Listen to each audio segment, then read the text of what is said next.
السلام علیکم ورحمۃ اللہ وبرکاتہ۔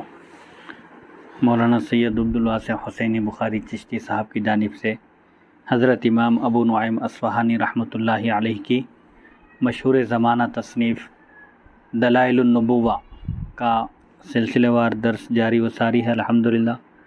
آج کی نشست کا عنوان ہے 16ویں فصل۔ اعلان نبوت کے بعد نبی کریم صلی اللہ علیہ وسلم اور صحابہ کرام کو پیش آنے والے مصائب کے جگر گداز واقعات، یعنی حضور پاک علیہ السلام نے جب نبوت کا اعلان فرمایا اور لوگ آپ کی دعوت پر لبیک کہتے ہوئے کچھ لوگ جو مسلمان ہوئے دائرہ اسلام میں داخل ہوئے ان پر اور نبی کریم صلی اللہ علیہ وسلم پر جو مصیبتیں اس وقت ٹوٹ پڑی، یہ اس کا بیان ہے۔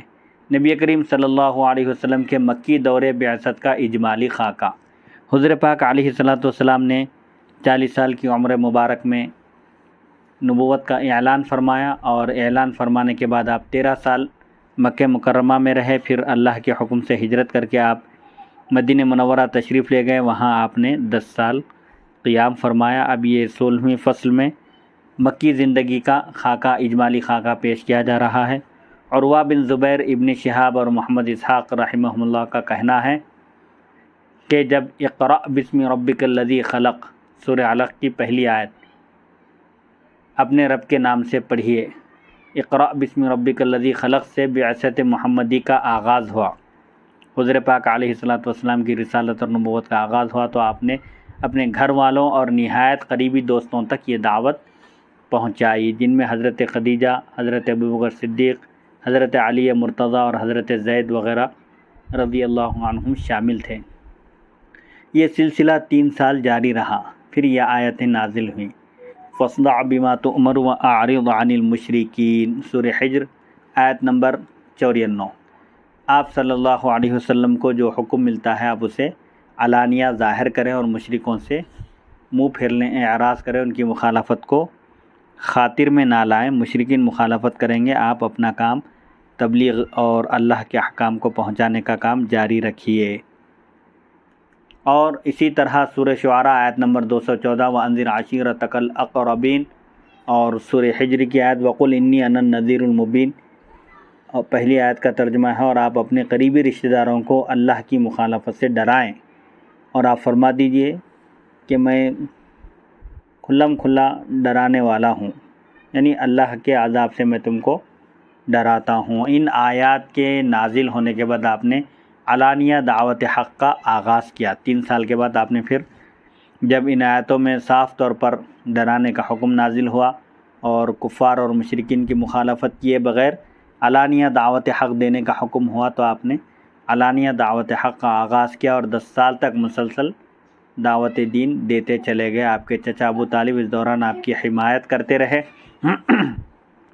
اور آپ کو پیش آنے والی مشکلات کے سامنے سینہ سپر رہے، یعنی آپ پر آنے والی مصیبتوں کو انہوں نے مصیبتوں کا دفاع کیا اور آپ کی مکمل حمایت کی اور کہا کہ آپ اپنے تبلیغ کے کام کو جاری رکھیے، میں قریش کو دیکھ لوں گا، سنبھال لوں گا۔ اس عرصے میں آپ اور آپ کے صحابہ پر قبول حق کی پاداش میں حق کو قبول کرنے کی وجہ سے ظلم و ستم کے پہاڑ ٹوٹ پڑے، کفار اور مشرکین سخت ترین آپ کے اور آپ کے صحابہ کے دشمن ہو گئے، آواز توحید کو پوری قوت سے دبا دینے کی کوشش کی گئی، مگر یہ نعرہ حق دبنے کے بجائے بلند ہوتا چلا گیا اور اہل ایمان کی ایک قابل ذکر جماعت آپ صلی اللہ علیہ وسلم کے اطراف جمع ہو گئی، یہاں تک کہ اللہ تعالیٰ نے اہل ایمان کو ہجرت حبشہ کی اجازت مرحمت فرمائی۔ حبشہ جیسا کہ اس سے پہلے گزرا ایک ملک، ایک مقام کا نام ہے، وہاں کفار و مشرکین کے ظلم و ستم سے بچنے کے لیے ہجرت کا حکم ہوا، چنانچہ حضرت عثمان بن عفان، حضرت جعفر بن ابی طالب، حضرت ابو سلمہ بن عبد الاسد اور ایک کثیر جماعت، ایک بڑی جماعت حبشہ کی طرف رخ کی۔ یہ لوگ نجاشی کے پاس پہنچے، اس نے ان کی قابل قدر مہمان نوازی کی۔ نجاشی حبشہ کا بادشاہ تھا، اس نے ان کی قابل قدر مہمان نوازی کی۔ مشرکین نے عمرو بن عاص سہمی اور عمارہ بن ولید کو نجاشی کے پاس بھیجا تاکہ وہ مسلمانوں کی جماعت کو قریش کی طرف لوٹا دیں، مگر اس نے انہیں بے نیل مرام یعنی مقصد حاصل کیے بغیر واپس کر دیا۔ نجاشی نے قریش کے 2 سفیروں کی بات نہیں سنی اور ان کے تحفے تحائف بھی ان کو واپس کر دیا اور انہیں اپنے دربار سے دھتکار دیا، جس سے مشرکین مکہ کی مخالفت مزید بڑھ گئی اور مسلمانوں پر عرصہ حیات مزید تنگ کر دیا گیا، یعنی مسلمانوں کے لیے حالات بالکل سخت کر دیے گئے۔ مکے میں اب کھلے بندوں قتل نبی کے مشورے ہونے لگے، نعوذ باللہ من ذالک، یعنی کفار اور مشرکین آپس میں مشورہ کرنے لگے، نبی کریم صلی اللہ علیہ وسلم کو شہید کرنے کی سازش کرنے لگے کھلے عام۔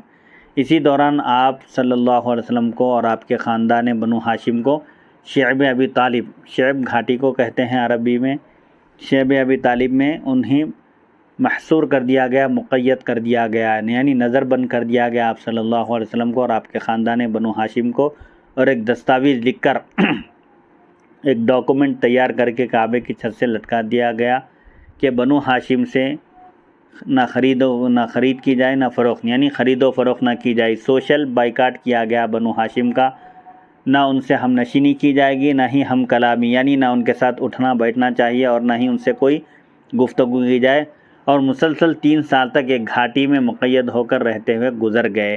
یعنی قریش نے حضور پاک علیہ السلام کا اور آپ کے خاندان کا بائیکاٹ کیا، سماجی بائیکاٹ کیا، اور ایک دستاویز تیار کر کے کعبے کی چھت پر، کعبے کی دیوار پر لٹکا دی گئی، اور اس میں کہا گیا کہ کوئی بھی ان سے کوئی معاملہ نہ کرے، خرید و فروخت نہ کرے، ان سے دوستی نہ رکھے اور ان سے نہ گفتگو کرے اور نہ ہی ان کے ساتھ بیٹھے۔ اس طرح شعب ابی طالب میں 3 سال کا وقت گزر گیا۔ اس دوران اللہ تعالیٰ کے حکم سے اس دستاویز کو دیمک چاٹ گئی، جو دستاویز پیپر پہ کاغذ پر لکھ کر لٹکائی گئی تھی، اس کو دیمک چاٹ کر ختم کر دیا، اور ظلم و ستم کے لکھے ہوئے سب ضابطوں کو دیمک نکل گئی۔ مگر قید و بند کے ان 3 سالوں میں بھی آپ صلی اللہ علیہ وسلم نے دعوت حق کا فریضہ نہیں چھوڑا۔ آپ برابر تبلیغ دین میں مصروف رہے اور کاروان اسلام کے ساتھ مزید لوگ ہم رکاب ہوتے رہے، یعنی حضور پاک علیہ السلام کے دست مبارک پر رفتہ رفتہ لوگ مسلمان ہوتے چلے گئے۔ بعثت کے سن 10ویں سال میں ابو طالب فوت ہو گئے۔ آپ کے چچا ابو طالب کا انتقال ہوا اعلان نبوت کے 10 سال بعد۔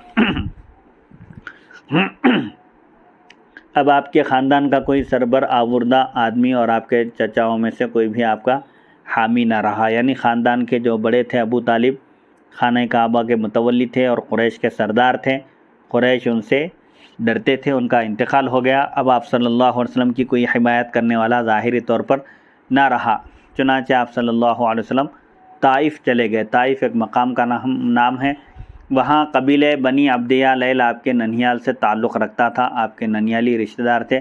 آپ کا خیال تھا کہ وہ لوگ آپ کی مدد کریں گے، مگر انہوں نے آپ کی دعوت قبول نہیں کی۔ اس عرصے میں آپ ہر سال موسم حج پر باہر سے آنے والے لوگوں کو دعوت حق دیتے، یعنی حج کے زمانے میں، حج کے مہینے میں لوگ دور دراز شہروں سے، ملکوں سے خانہ کعبہ کو آتے تھے، تو آپ ان سب کو دین کی دعوت پیش کرتے، حق کا پیغام پہنچاتے اور انہیں دین حق کی پیروی کرنے کی ترغیب دلاتے۔ مگر کسی نے، آپ یہ کام کرتے رہے، ترغیب دلاتے رہے، ترغیب دیتے رہے، مگر کسی نے ساتھ نہ دیا، یہاں تک کہ اللہ تعالیٰ مدینہ طیبہ کے انصار کو آپ کے قریب لے آیا۔ انہوں نے آپ کے دست حق پرست پر بیعت کی۔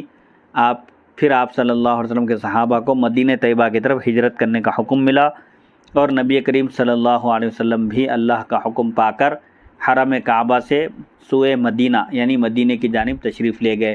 یہ رہا مکی دور کا بعثت اجمالی کا خاکہ، جن میں نبی کریم صلی اللہ علیہ وسلم کی شان محبوبی کا بھی اظہار ہوگا۔ اب احادیث اور روایات کی روشنی میں اس کی چند جھلکیاں پیش کی جاتی ہیں، جن میں نبی کریم صلی اللہ علیہ وسلم کی شان محبوبی کا بھی اظہار ہوگا، اور اس دور ابتلا، آزمائشی دور میں آپ کے ہاتھوں ظاہر ہونے والے معجزات اور نبوت کے دلائل بھی بیان کیے جائیں گے۔ جب آپ صلی اللہ علیہ وسلم کی پشت مبارک پر اونٹ کی اوجھڑی رکھ دی گئی،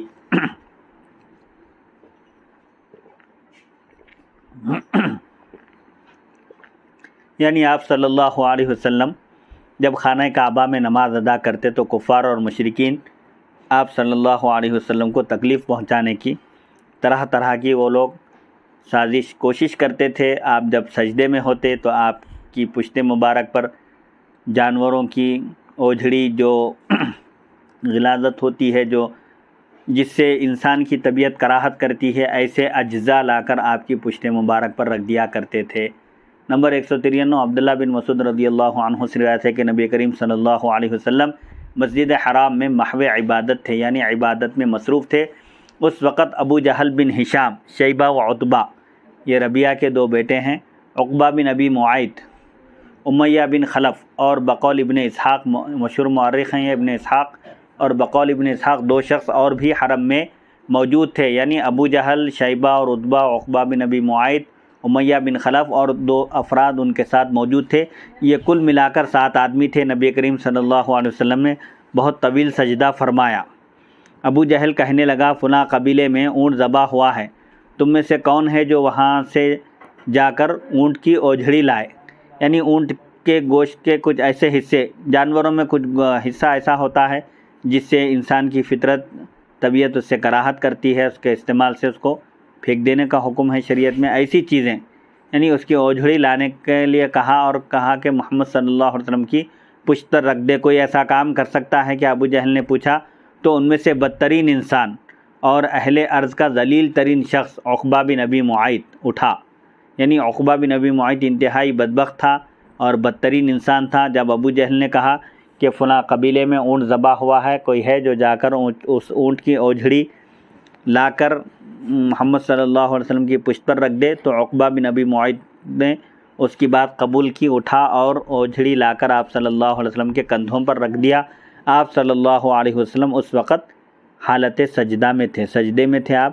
ابن مسعود رضی اللہ عنہ کہتے ہیں، میں وہاں کھڑا تھا مگر مجھ میں بات کرنے کی بھی ہمت نہ تھی، کیونکہ میرا قبیلہ نہ تھا جو مجھے ان ظالموں سے بچا سکے۔ عبداللہ بن مسعود کہتے ہیں، میں وہیں تھا لیکن چونکہ میرا کوئی قبیلہ خاندان نہیں تھا جو مجھے ان ظالموں کے شر سے بچا سکے، اس لیے میں ہمت نہ کر سکا۔ اتنے میں سیدہ فاطمہ بنت رسول اللہ صلی اللہ علیہ وسلم کو پتہ چلا تو وہ فوراً دوڑتے ہوئے آئیں اور کھینچ کر بمشکل وہ اوجھڑی آپ کے کندھوں سے اتاری، مگر آپ صلی اللہ علیہ وسلم ہنوز یعنی اب تک بھی آپ سجدے میں تھے۔ سیدہ رضی اللہ عنہا کفار کی طرف رخ کر کے انہیں برا بھلا کہنے لگی، انہیں ڈانٹنے لگی، جس کا انہوں نے کوئی جواب نہ دیا۔ نبی کریم صلی اللہ علیہ وسلم نے حسب معمول یعنی معمول کے مطابق جس طرح آپ عبادت کیا کرتے تھے، سجدہ مکمل کر کے سر اٹھایا اور نماز سے فارغ ہو کر یہ دعا کی، یعنی آپ نے قریش کے خلاف بد دعا کی، اللہم علیک بقریش، اے اللہ قریش کی تو گرفت فرما۔ یہ جملہ آپ نے 3 دفعہ فرمایا، اللہم علیک بعقبۃ و عتبۃ و ابی جہل و شیبۃ، اے اللہ عقبہ بن ابی معیط، عتبہ بن ربیعہ، ابو جہل بن ہشام اور شیبہ بن ربیعہ کی گرفت فرما۔ 2 اور شخصوں کا بھی آپ نے نام لیا۔ چنانچہ آپ صلی اللہ علیہ وسلم کی پشت مبارک کے اوپر اوجھڑی رکھوانے میں جتنے بھی بدبخت افراد قریش شامل تھے، وہ سب کے سب جنگ بدر میں ذلت کی موت مارے گئے۔ دیکھیے مدارج النبوہ وغیرہ۔ اس کے بعد آپ مسجد سے باہر نکلے تو ابو البختری سے آپ کا سامنا ہو گیا۔ وہ اپنی لاٹھی کے سہارے چلا آ رہا تھا۔ اس نے آپ کو دیکھ کر چہرہ بگاڑا اور آپ کو پکڑ لیا اور کہنے لگا، بتائیے آپ کا کیا حال ہے؟ آپ نے فرمایا، مجھے چھوڑ دو۔ اس نے کہا، خدا کی قسم میں نہیں چھوڑوں گا، ورنہ مجھے بتلاؤ اس وقت تمہیں کیا ہے، یعنی تمہیں کیا ہوا ہے، تمہیں کچھ ہوا ضرور ہے۔ جب یہ نبی کریم صلی اللہ علیہ وسلم نے سمجھا کہ یہ چھوڑنے والا نہیں ہے، آپ نے محسوس کیا کہ یہ چھوڑنے والا نہیں ہے، تو آپ نے اسے سارا قصہ سنا دیا اور اسے بتلایا کہ ابو جہل کے حکم سے میری پشت پر اوجھڑی رکھ دی گئی تھی۔ ابو البختری کہنے لگا، آؤ مسجد چلیں۔ آپ نے انکار کیا، مگر وہ آپ کو مجبور کر کے مسجد میں لے گیا، یعنی آپ کو چلنے کے لیے اصرار کیا اور مسجد میں لے گیا، اور ابو جہل کے پاس جا کر کہنے لگا، او ابو الحکم، تمہارے کہنے پر محمد صلی اللہ علیہ وسلم پر اونٹ کی اوجھڑی رکھ دی گئی تھی؟ اس نے کہا، ہاں۔ ابو البختری نے ڈنڈا اٹھایا اور اس کے سر پر زور سے دے مارا۔ ابو البختری عاص بن ہشام بنو اسد سے تعلق رکھتا تھا، خود بھی نبی کریم صلی اللہ علیہ وسلم کے مخالفین اور ایذا رسانوں میں سے تھا، یعنی خود بھی حضور پاک علیہ الصلاۃ والسلام کا مخالف تھا اور آپ کو تکلیف پہنچاتا تھا، مگر ابو جہل کی یہ حرکت اسے بھی سخت ناگوار گزری اور ابو جہل کو ڈنڈا لے کر مارا، اور یوں اللہ نے ایک کافر کو دوسرے کافر کے ہاتھوں سزا دلوا دی۔ لوگ ایک دوسرے کی طرف دوڑ پڑے اور باہم دست و گریبان ہو گئے، یعنی آپس میں لڑنے جھگڑنے لگے۔ ابو جہل نے کہا، لوگوں تم پر افسوس ہے، محمد صلی اللہ علیہ وسلم کی مدد کیوں کر رہے ہو؟ یہ تو چاہتے ہیں کہ ہمارے درمیان پھوٹ پڑ جائے اور وہ اپنے ساتھیوں سمیت کامیابی حاصل کر لے۔ نعوذ باللہ من ذالک۔ آپ صلی اللہ علیہ وسلم کے 5 بڑے مخالفین بہت جلد عبرت ناک انجام سے دوچار ہو گئے، جو آپ صلی اللہ علیہ وسلم کے سخت ترین دشمن تھے اور آپ صلی اللہ علیہ وسلم کو ہمیشہ ایذا پہنچاتے تھے، تکلیف پہنچاتے تھے۔ اللہ نے ان کا بدترین انجام کیا، ان کو بدترین انجام سے دوچار کیا۔ عروہ بن زبیر رضی اللہ عنہ سے روایت ہے کہ آپ کی قوم کے 5 آدمی بڑے صاحب حیثیت و حشمت تھے، یعنی بڑے وہ مرتبے والے تھے وہ اپنی قوم میں، مالی اعتبار سے بھی اور حسب نسب کے اعتبار سے بھی۔ نمبر 1، اسود بن مطلب بن اسد ابو زمعہ، جس کی ایذاؤں اور ستم رسانیوں پر نبی کریم صلی اللہ علیہ وسلم نے اس کے لیے یہ الفاظ ارشاد فرمائے تھے، یعنی اللہ کی بارگاہ میں یہ التجا کی تھی کہ اے اللہ اسے اندھا کر دے۔ اسود بن مطلب کے لیے آپ نے یہ بد دعا کی تھی، اس کی ماں اس پر رویا کرے۔ ایک ہے اسود بن مطلب۔ نمبر 2، دشمن جو تھا اسود بن عبد یغوث بن وہب بن عبد مناف بن زہرہ۔ نمبر 3، ولید بن مغیرہ بن عبداللہ بن عمرو بن مخزوم۔ نمبر 4، عاص بن وائل بن ہشام بن سعد بن سہل۔ نمبر 5، حارث بن عبداللہ بن طلاطلہ بن عمرو بن حارث بن عبد عمرو بن ملکان۔ جب یہ لوگ فتنہ انگیزی میں حد سے آگے بڑھ گئے اور نبی کریم صلی اللہ علیہ وسلم کا مذاق اڑانے میں کمینگی کی تمام حدیں پار کر گئے، پھلانگ گئے، تو اللہ تعالیٰ نے یہ آیت نازل فرمائی، فاصدع بما تؤمر واعرض عن المشرکین انا کفیناک المستہزئین الذین یجعلون مع اللہ الہا آخر فسوف یعلمون۔ سورہ حجر۔ ترجمہ، جو آپ صلی اللہ علیہ وسلم کو حکم دیا جاتا ہے آپ اسے علانیہ اس کا اظہار کریں، دعوت دین دیں، حق کی طرف بلائیں، اللہ کی وحدانیت کی دعوت کھلم کھلا دیں، اور مشرکین سے آپ منہ پھیر لیں۔ مذاق کرنے والوں کی طرف سے بے شک ہم آپ کو کافی ہیں، جو آپ کا مذاق اڑاتے ہیں ہم ان کو دیکھ لیں گے۔ یہ کون لوگ ہیں مستہزئین؟ جو اللہ کے ساتھ دوسرے خدا کو شریک ٹھہراتے ہیں، انہیں عنقریب معلوم ہو جائے گا، یعنی وہ لوگ عنقریب اپنا انجام دیکھ لیں گے۔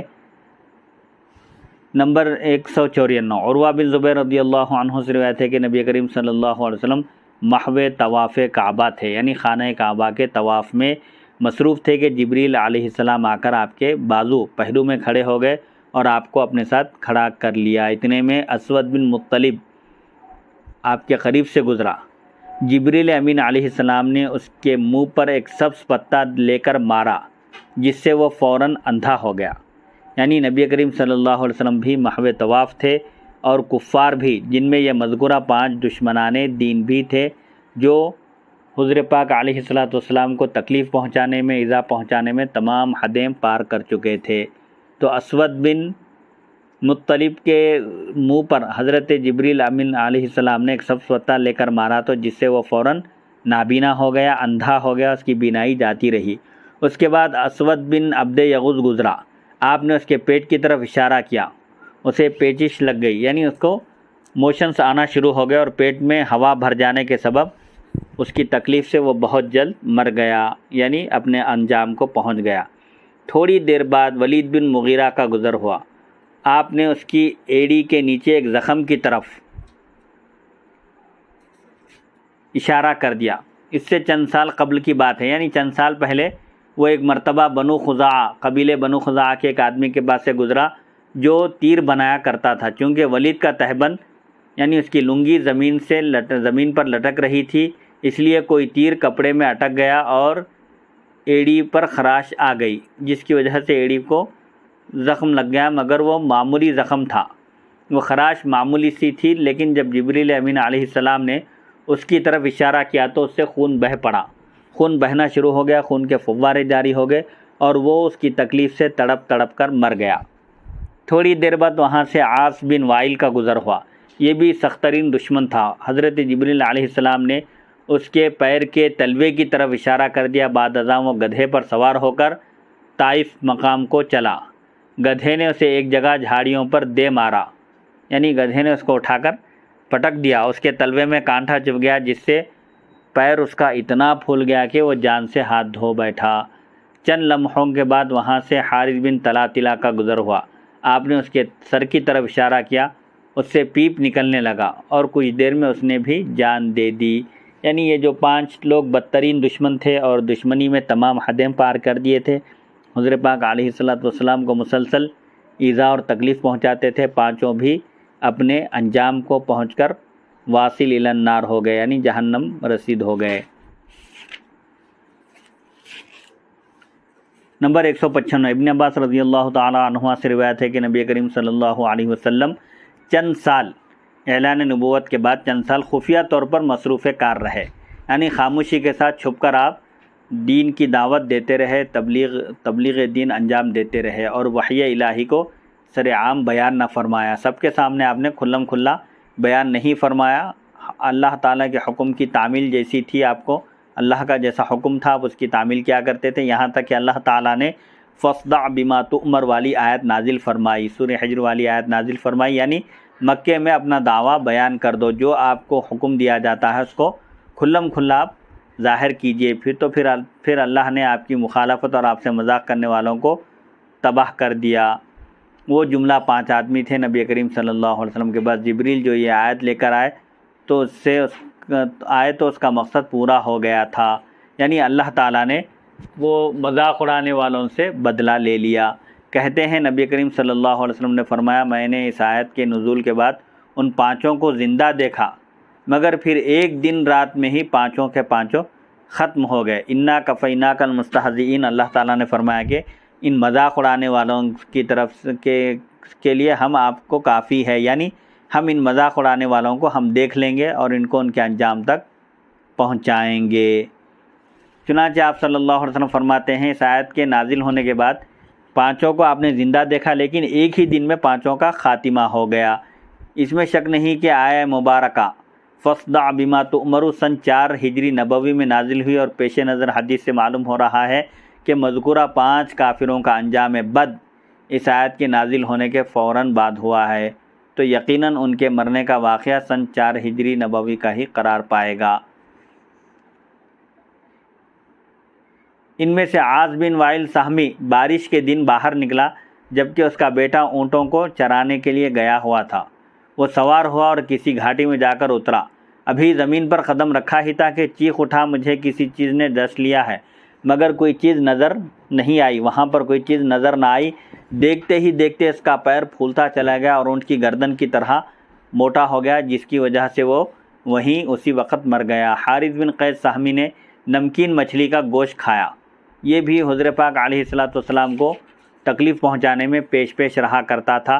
حارث بن قیس سہمی، اس نے ایک نمکین مچھلی کا گوشت کھایا، بھنی ہوئی مچھلی تھی، اسے پیاس لگی، وہ پانی پیتا چلا گیا، اس قدر شدت کی پیاس لگی کہ مسلسل پانی پیتا چلا گیا اور پیٹ اس کا پھول گیا، جس سے اس کی موت واقع ہو گئی۔ وہ مرتے وقت کہہ رہا تھا، قتلنی رب محمد صلی اللہ علیہ وسلم، مجھے محمد صلی اللہ علیہ وسلم کے رب نے مار ڈالا، یعنی مجھ سے اللہ نے انتقام لیا ہے، اللہ نے مجھ سے بدلہ لیا ہے۔ اسود بن مطلب بن حارث بن عبد العزیٰ کا زمعہ نامی بیٹا تھا، باپ کا وہ بڑا وفادار تھا۔ وہ جب بھی سفر پر جاتا باپ سے کہتا، میں جاتے ہوئے فلاں فلاں جگہ ٹھہروں گا اور آتے ہوئے فلاں فلاں جگہ، یعنی باپ کو سب پورے اپنے سفر کی اطلاع دیا کرتا تھا اور وقت مقررہ پر گھر پہنچ جایا کرتا تھا۔ ادھر نبی کریم صلی اللہ علیہ وسلم نے اسود بن مطلب کے لیے بددعا کی تھی کہ اللہ اسے اندھا کر دے اور اس کی ماں اس پر روئے، یعنی اس کی ماں اس کو کھو دے اور یہ اپنے انجام کو پہنچ جائے۔ چنانچہ جبریل امین علیہ السلام نے آ کر اسے ایک سبز پتا دے مارا، جس کی وجہ سے اس کی بینائی جاتی رہی اور وہ اندھا ہو گیا۔ پھر جس دن اس کے بیٹے کو سفر سے واپس آنا تھا، وہ استقبال کے لیے نکلا، بیٹے کے استقبال کے لیے باہر نکلا، اس کے ساتھ اس کا غلام بھی تھا، کیونکہ نابینا ہونے کے سبب خود تو نہیں چل سکتا تھا۔ وہ درخت کے نیچے بیٹھا ہوا تھا، اتنے میں جبریل امین علیہ السلام آ گئے، چنانچہ وہ اپنا سر پھوڑنے لگ گیا اور اپنا چہرہ کانٹوں پر ملنے لگا، ساتھ ہی اس نے اپنے غلام سے فریاد کی۔ غلام نے کہا، تم خود ہی اپنا یہ حشر کر رہے ہو، یعنی تم خود ایسا کر رہے ہو۔ چنانچہ اس نے اس طرح خود کو مار لیا، یعنی خود کو مار کر وہ مر گیا۔ یہ شخص بھی مرتے ہوئے کہہ رہا تھا قتلنی رب محمد صلی اللہ علیہ وسلم، مجھے محمد صلی اللہ علیہ وسلم کے رب نے مارا ہے، یعنی مجھے اس انجام تک محمد صلی اللہ علیہ وسلم کے رب نے پہنچایا۔ یہ بھی کہا گیا ہے کہ وہ زندہ رہا، پھر جنگ بدر میں اس کا بیٹا قتل ہوا اور یہ اس کے غم میں روتے روتے مر گیا۔ ولید بن مغیرہ مخزومی کا قدم چلتے ہوئے تیروں پر آ گیا، جو قبیلے بنی خزاعہ کے ایک آدمی نے چھل کر دھوپ میں رکھا تھا۔ اس کا قدم ان پر آ گیا، یعنی تیروں پر آ گیا، جس سے وہ ٹوٹ گئے اور ان کا کوئی حصہ کپڑوں میں الجھ گیا، جس کی خراش سے اس کی رگ پھٹ گئی اور وہ وہیں ڈھیر ہو گیا۔ جبکہ ان پانچوں میں سے اسود بن عبد یغوث سفر پر نکلا، اسے گرمی کی لو لگ گئی جس کے سبب وہ سیاہ ہو گیا، یعنی لو لگ گئی، سخت گرما کا موسم تھا، اس کو لو لگ گئی، دھوپ لگ گئی، جس کی وجہ سے وہ کالا ہو گیا اور حبشی بن گیا، انتہائی کالا ہو گیا، اس کا چہرہ ہی بالکل بدل گیا۔ جب وہ واپس گھر آیا تو گھر والوں نے اسے پہچاننے سے انکار کر دیا، گھر والے اسے پہچانے ہی نہیں اور اس کو دیکھ کر دروازہ بند کر لیا اور اسے اندر آنے نہ دیا۔ اس کے دل پر اس کا ایسا اثر ہوا کہ اس کی جان ہی جاتی رہی، یعنی گھر والوں نے بھی اس کو پہچاننے سے انکار کر دیا اور اس کو گھر میں داخل ہونے سے روک دیا، جس کا اس کے دل پر ایسا اثر ہوا کہ وہ موت کے گھاٹ اتر گیا۔ یہ بھی مرتے ہوئے کہہ رہا تھا کہ مجھے محمد صلی اللہ علیہ وسلم کے رب نے یہ سزا دی ہے، محمد صلی اللہ علیہ وسلم کے رب نے مجھ سے انتقام لیا ہے۔ اللہ تعالیٰ نے قتل کے بغیر ہی ان سب کو موت کے گھاٹ اتار دیا، ان کو ان کے انجام میں ان کی بدکاریوں کی وجہ سے، ان کی ایذا رسانیوں کی وجہ سے ان کو ان کے انجام تک پہنچا دیا۔ تب نبی کریم صلی اللہ علیہ وسلم نے ڈنکے کی چوٹ پر اعلان حق فرمایا، اب آپ کا راستہ کچھ صاف تھا، یعنی آپ کے لیے جو مشکلات اور جو رکاوٹیں تھیں اور یہ سخت ترین دشمن جو دین حق کی تبلیغ اور اس کی نشر و اشاعت میں بڑی رکاوٹ تھے اور حائل تھے، اللہ تعالیٰ نے ان سب کو ان کے انجام تک پہنچا دیا۔ دیکھیے کس طرح اللہ تعالیٰ نے دشمنان دین کا نام و نشان مٹا دیا، اور دین آیا ہی اس لیے تھا کہ تمام دینوں پر غالب ہو جائے، چنانچہ وہ غالب ہو کر رہا تو کہنا پڑتا ہے مٹ گئے مٹتے ہیں مٹ جائیں گے اعداء تیرے، نہ مٹا ہے نہ مٹے گا کبھی چرچا تیرا، ورفعنا لک ذکرک کا ہے سایہ تجھ پر، ذکر اونچا ہے تیرا بول ہے بالا تیرا۔ یعنی اس شعر میں کہتے ہیں کہ حضور پاک علیہ الصلاۃ والسلام کے جو دشمن تھے وہ مٹ گئے مٹ جائیں گے، اور حضور پاک علیہ الصلاۃ والسلام کا چرچا، آپ کا ذکر مبارک، آپ کے کارنامے باقی رہیں گے، ہمیشہ رہیں گے، قیامت تک برقرار رہیں گے، کیونکہ اللہ تعالیٰ نے رفعنا لک ذکرک کہہ کر آپ کا ذکر ہر جگہ بلند کیا ہے، اذا میں، نماز میں، ہر جگہ اللہ نے اپنے ذکر کے ساتھ آپ کے ذکر کو جوڑ دیا ہے، اس لیے قیامت تک آپ کا بول بالا رہے گا۔ شیب ابی طالب کے مصائب و مشکلات اور شان رسالت کا ظہور۔ قریش نے حضور پاک علیہ الصلاۃ والسلام کا اور آپ کے خاندان کا سماجی سوشل بائیکاٹ کر دیا تھا، اور آپ حضرات کو شیب ابی طالب میں محصور کر دیا تھا، اس میں قید کر دیا تھا، اور خانہ کعبہ کی دیوار پر ایک دستاویز بھی لکھ کر لگا دی تھی کہ خاندان بنو ہاشم سے کوئی معاملہ نہ کرے، کوئی خرید و فروخت نہ کرے، ان کی کوئی مجالست ہم نشینی اختیار نہ کرے، ان سے گفتگو نہ کرے۔ بہرحال مکمل ان کا بائیکاٹ کہہ کر انہوں نے لکھا تھا، ابھی جیسا کہ ذکر گزرا۔ وہاں جو مصائب اور مشکلات پیش آئے اور حضور پاک علیہ الصلاۃ والسلام کی شان اور آپ کی عظمت وہاں کیسے ظاہر ہوئی، اس سلسلے میں فرماتے ہیں نمبر 196 اسامہ بن زید رضی اللہ تعالیٰ عنہما سے روایت ہے کہ میں نے عرض کیا یا رسول اللہ صلی اللہ علیہ وسلم، کل ہماری منزل کہاں ہوگی؟ شیب ابی طالب پہاڑ کے دامن میں ایک درہ یعنی غار جیسی جگہ تھی جو بنو ہاشم کی موروثی جگہ تھی، تو قریش نے بنو ہاشم کو اسی میں محصور کر دیا، باہر نکلنے پر روک لگا دی تھی۔ حضرت اسامہ بن زید رضی اللہ عنہ نے حضور سے عرض کیا، پوچھا کہ یا رسول اللہ کل ہماری منزل کہاں ہوگی؟ آپ نے فرمایا کیا عقیل نے ہمارے لیے کوئی گھر یا منزل چھوڑی ہے؟ ہماری منزل بنو کنانہ کا دامن کوہ ہوگا جہاں قریش نے کفر پر قسمیں اٹھائی ہیں، یعنی مکے میں ہمارے لیے کوئی ٹھکانہ ہے، کہاں رہیں گے ہم؟ تو آپ نے فرمایا عقیل ابن ابی طالب نے ہمارے لیے کوئی گھر ہی نہیں چھوڑا وہاں پر، انہوں نے سب بیچ دیا ہے، اس لیے ہمارا ٹھکانہ بنو کنانہ کا دامن کوہ، ان کا جو پہاڑ ہے اس پہاڑ کے دامن میں ہم قیام کریں گے جہاں قریش کفر پر قسمیں اٹھاتے تھے، یعنی قریش جہاں پر جمع ہو کر کفر کی تائید میں اور مسلمانوں کے خلاف اور دین اسلام کی تبلیغ کو روکنے کے لیے آپس میں متحد ہو کر جمع ہو کر قسم کھاتے تھے اور وہاں پلان کرتے تھے اور اپنا منصوبہ بناتے تھے۔ نمبر 197 عروہ بن زبیر رضی اللہ عنہ سے روایت ہے کہ جب عمرو بن عاص حبشہ سے ناکام لوٹ آیا اور اس کا ساتھی وہیں مر گیا تو مشرکوں نے مسلمانوں پر عرصہ حیات تنگ کر دیا، یعنی مسلمانوں کا جینا حرام کر دیا اور پہلے سے کہیں زیادہ سختی کرنے لگے۔ ایک سخت تر دور ابتلا کا آغاز ہو گیا۔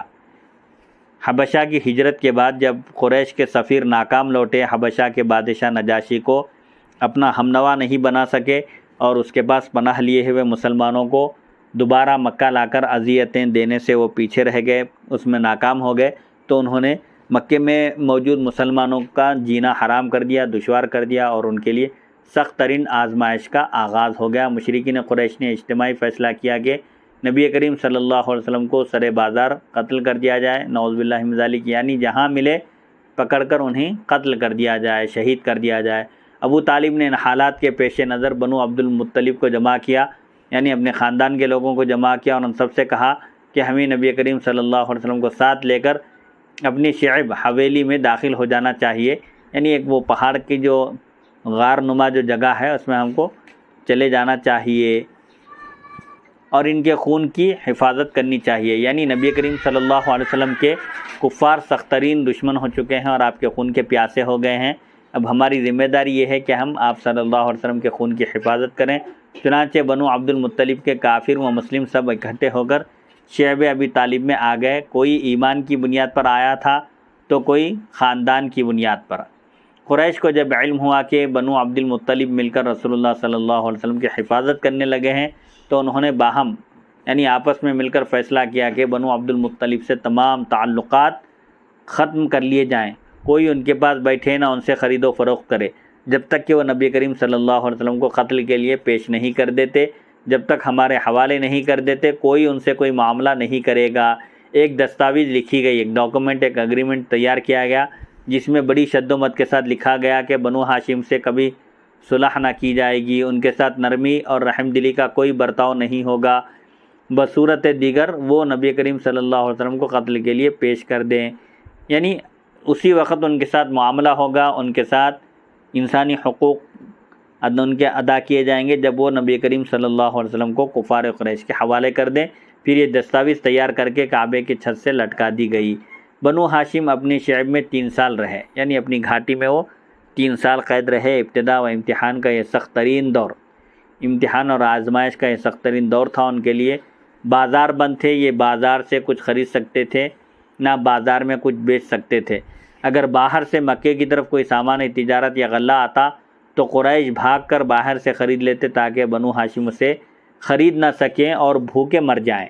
مقصد یہ تھا کہ مجبور ہو کر نبی کریم صلی اللہ علیہ وسلم کا خاندان آپ کی حمایت سے، آپ کی تائید سے دستبردار ہو جائے اور آپ کو قتل کیا جا سکے، نعوذ باللہ من ذالک۔ شعب کے شب و روز یعنی شعب ابی طالب میں جو محصور ہو گئے تھے مسلمان، اس کے دن اور رات کچھ یوں تھے کہ جب سونے کا وقت آتا تو ابو طالب نبی کریم صلی اللہ علیہ وسلم سے کہتے آپ جائیں اپنے بستر پر سو جائیں، لیکن جب سارے لوگ سو جاتے تو ابو طالب اٹھتے اور اپنے بیٹوں، بھتیجوں اور بھانجوں میں سے کسی کو آپ کی جگہ ڈال دیتے اور آپ سے کہتے کہ آپ دوسری جگہ جا کر سو جائیں۔ یہ نبی کریم صلی اللہ علیہ وسلم کو قتل سے بچانے کی ایک تدبیر تھی۔ کفار کی ظالمانہ تحریر کو دیمک چاٹ گئی۔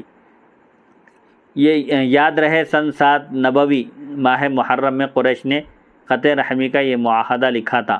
اعلان نبوت کے 7ویں سال قریش نے یہ معاہدہ لکھا تھا جس میں انہوں نے قطع رحمی کا اظہار کیا تھا، یعنی رشتہ داروں سے وہ تعلقی کا اظہار کیا تھا اور خانہ کعبہ کی چھت سے اس اگریمنٹ کو لٹکایا تھا اور 10 نبوی محرم سے منسوخ کیا گیا۔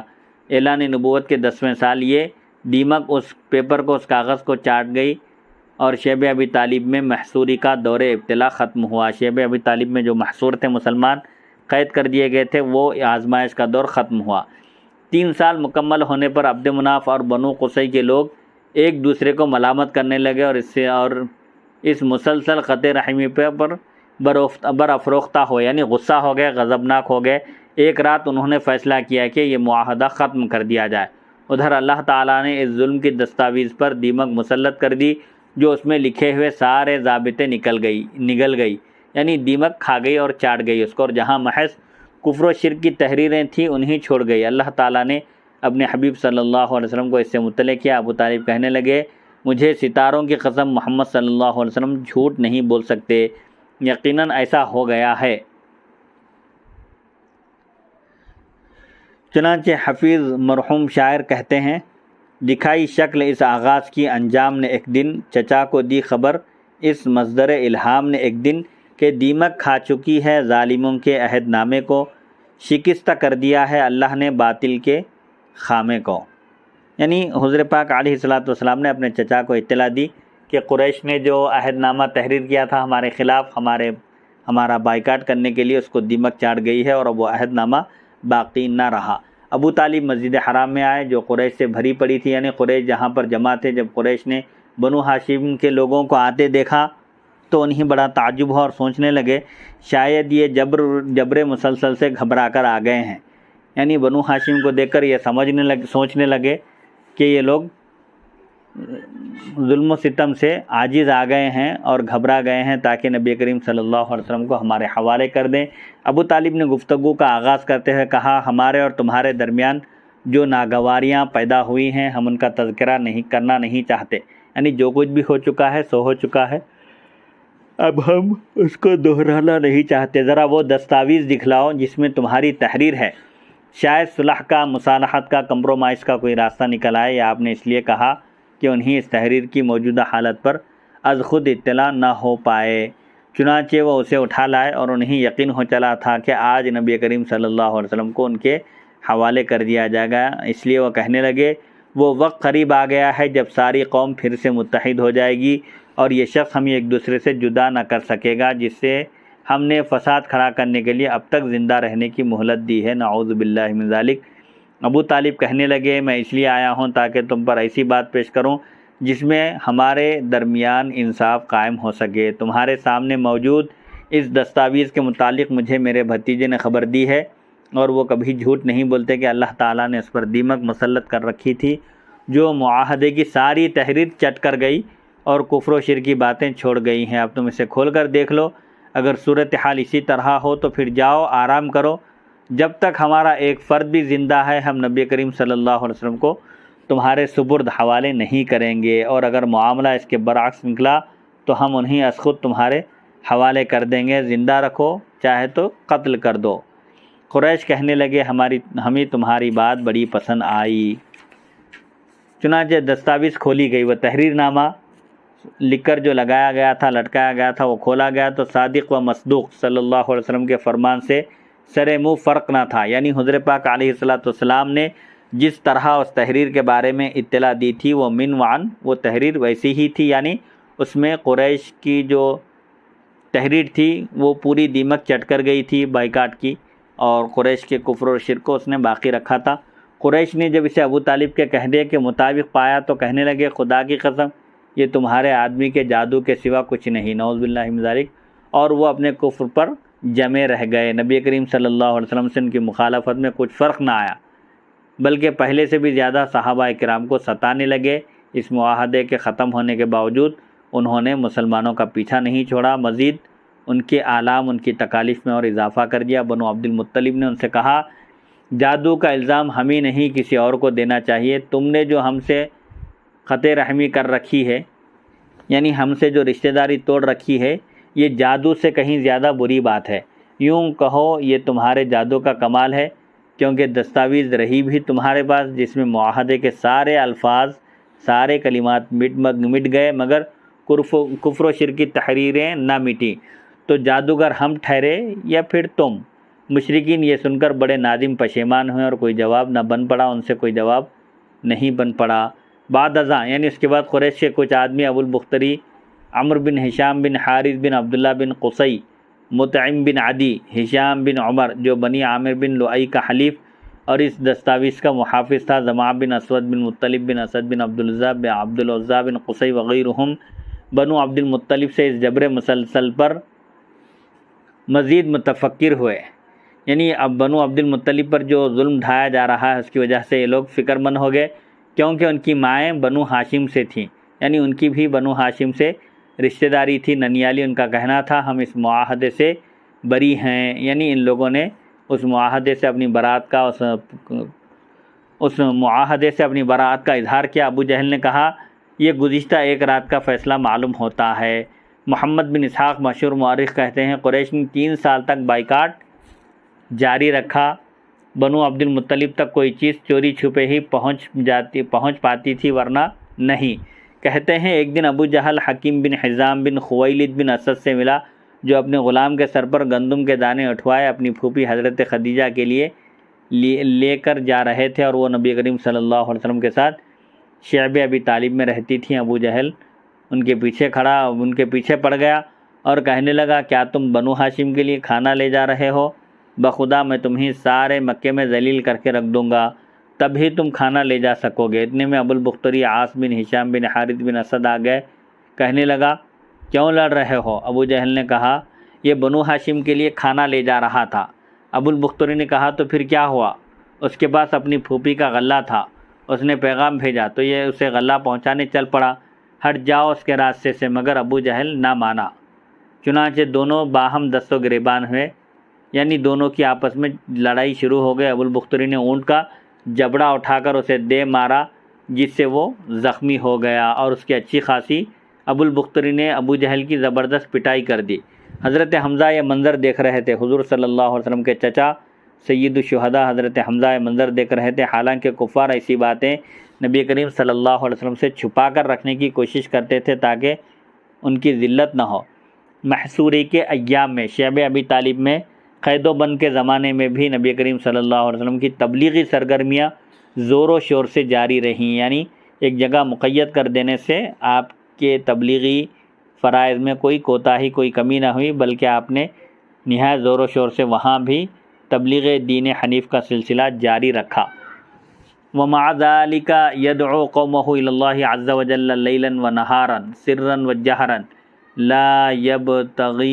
لا يتقی فیہ احدا من الناس۔ نبی کریم صلی اللہ علیہ وسلم ان دنوں بھی زور و شور کے ساتھ دن رات علانیہ اور خفیہ، کھلم کھلا اور چھپ کر ہر طرح سے دعوت حق دینے میں مصروف تھے، اور کسی انسان سے خوف و خطرہ محسوس نہیں کر رہے تھے۔ آپ کو کسی کا ڈر نہیں تھا، آپ بلا خوف اور خطر شعب ابی طالب میں، محصوری کے زمانے میں، قید کے زمانے میں بھی آپ نے دعوت دین کا سلسلہ جاری رکھا۔ شعب ابی طالب کی محصوری کیسے ختم ہوئی؟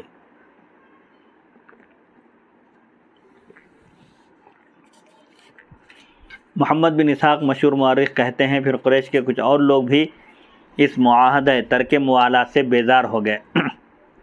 اس میں جو سلیم الفطرت لوگ تھے، جن کی فطرت اچھی تھی، جو اچھائی اور برائی میں تمیز کرنے کی صلاحیت رکھتے تھے، وہ لوگ بھی خود قریش کے اس معاہدے سے بیزار ہو گئے۔ ان میں سے اچھا کردار ہشام بن عمرو بن حارث بن حبیب بن نضر بن مالک بن خسیل بن عامر بن لؤی کا تھا۔